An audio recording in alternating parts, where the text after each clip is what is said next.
ચાલો મિત્રો, આપણે અત્યારે જે તરબૂચ ખાઈ લીધું છે અને આ તરબૂચના જે આ છિલકા વેધા એ ઘણા લોકો છે ને એને ફેંકી દેતા હોય છે. તો આપણે છે ને ફેંકતા નથી, આપણે આને ડૂટી ફૂટી બનાવવામાં ઉપયોગ કરી લઈએ છીએ. મિત્રો, જો તમારે કોઈને આવી રીતના ઉપયોગ કરવો હોય તો જરૂરથી આ વિડીયો મારો જોઈ લેજો, કારણ કે સરસ તમે બાળકોને એવી આની ડૂટી ફૂટી બનાવીને પણ તમે એને ખવડાવી શકો. તો આ રીતના બધા જો પાછળનો ભાગ છે ને આ રીતના કાપી અને નાના નાના પીસીસમાં આવા કટકા કરી લેવાના બધાય. પછી આને બાફી લેવાના છે, પછી આને ચાસણીમાં એ રીતના નાખવાના છે. તો તમે કન્ટિન્યુ મારા વિડીયોમાં જોડાયેલા રહેજો, વિડીયો કીપ ના કરતા. તો તમને હું કઈ રીતના ડૂટી ફૂટી કેમ બને તે હું તમને બતાવું.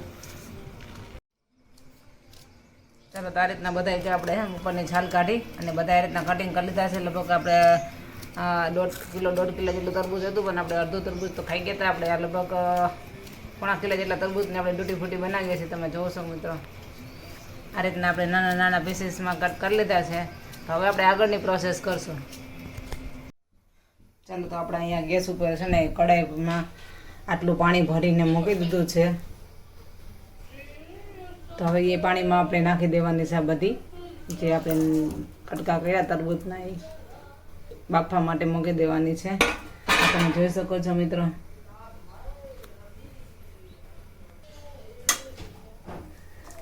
આને આપણે વ્યવસ્થિત સરસ રીતે બાફવાની છે, બફાઈ જાય ને ત્યાં સુધીમાં. ચાલો, તો હવે આપણે બધું બફાઈ ગયું છે, તો આપણે એને આમાં ગાળી લઈએ.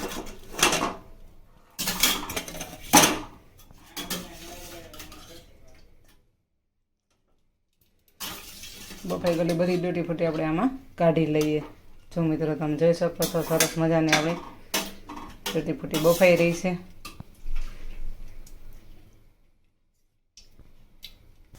ચાલો, હવે તો એ જ વાસણમાં પાછું આપણે 1 વાટકી ખાંડ નાખી દઈશું. આપણે આમાં ચાસણી બનાવવાની છે. ચાલો, તો આપણે આમાં ચાસણી કરવા માટે મૂકી દીધી છે.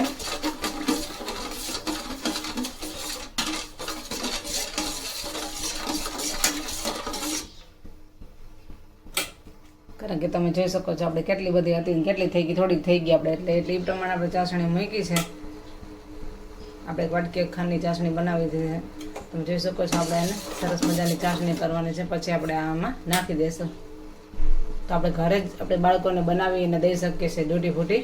અને તમે તરબૂચ લ્યો તો તરબૂચ ખાઈને આપણે છિલકા નાખી દેતા હોય, તો હવે પછીનો તમે આ રીતના ઉપયોગ કરજો, કારણ કે તમારા બાળકોને મજા આવશે ખાવાની. નાના બાળકો હોય ને તે ડૂટી ફૂટી દો એટલે મજા આવે, બેઠા બેઠા એક એક દાણો વીણી કરી અને ખાધા કરે.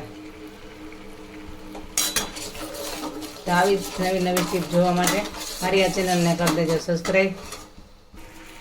ચાલો, તો આપણે સરસ મજાની ચાસણી બની ગઈ છે. ને હવે એમાં નાખી દઈશું આપણે થોડોક ફૂડ કલર.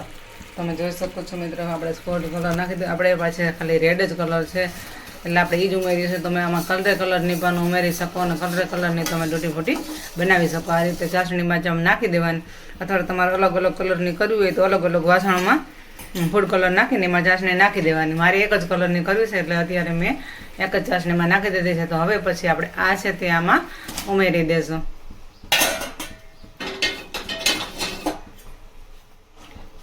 જો મિત્રો, સરસ મજાની આપણી ડૂટી ફૂટી બનીને તૈયાર થઈ ગઈ છે.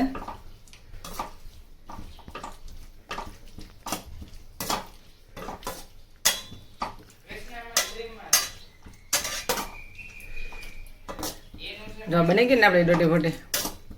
હવે આપણે થોડીક વાર માટે આને ચાસણીમાં રાખી દેવાની છે. એટલે જે આપણે ડૂટી ફૂટીમાં જે ચાસણી હોય એ ચડી જાય. પછી આને થોડી વાર તડકે સૂકી દઈએ એટલે આપણે કોરી થઈ જાય. હું તમને એ પણ બતાવીશ કેવી સરસ મજાની કોરી થઈ જશે એ. જો અત્યારે તો આપણે આના વાસણમાં થોડીક વાર માટે રાખી દઈએ, કારણ કે આપણે ચાસણી આમાં સરસ રીતે મેલ્ટ થઈ જાય. એટલા માટે 10 મિનિટ માટે આપણે રાખી દેવાનું છે. પછી હું તમને બતાવીશ. આપણે છે ને ચાસણીમાંથી ગુંદી કાઢી લીધી છે. ગુંદી જેવું જ છે, એટલે ગુંદી નથી, ડૂટી ફૂટી કાઢી લીધી છે. તો હવે આપણે આમાં નાખી દઈએ, પોળી કરી અને સૂકવવા રાખી દઈએ.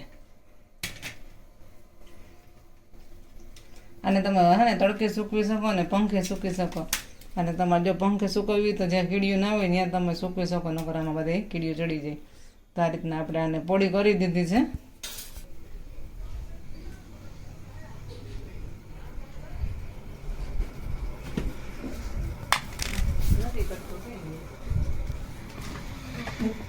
તો મિત્રો આપણે આ છે ને આપણે 3 દિવસ માટે આપણે ડૂટી ફૂટી હૂકવીને ત્યારે જો આવી સરસ મજાની ડૂટી ફૂટી બની ગઈ. તમે જોઈ શકો છો મિત્રો છે ને, જો મસ્ત મજાની આવી ડૂટી ફૂટી આપણી સરસ બની ગઈ છે.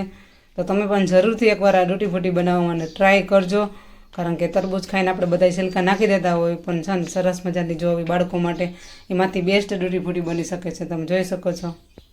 ચાલો તો તમને જોતાં જ મોઢામાં પાણી આવી જેવી અને બાળકોને ભાવે તેવી મસ્ત મજાની ડૂટી ફૂટી આપણે અહીંયા એક જ કલરનો ઉપયોગ કર્યો છે. તમે પણ કલરનો ફૂડ કલર નાખીને આનો ઉપયોગ કરી શકો છો. તમે જોઈ શકો છો મિત્રો, મસ્ત મજાની એવી આપણી ડૂટી ફૂટી બનીને તૈયાર થઈ ગઈ છે.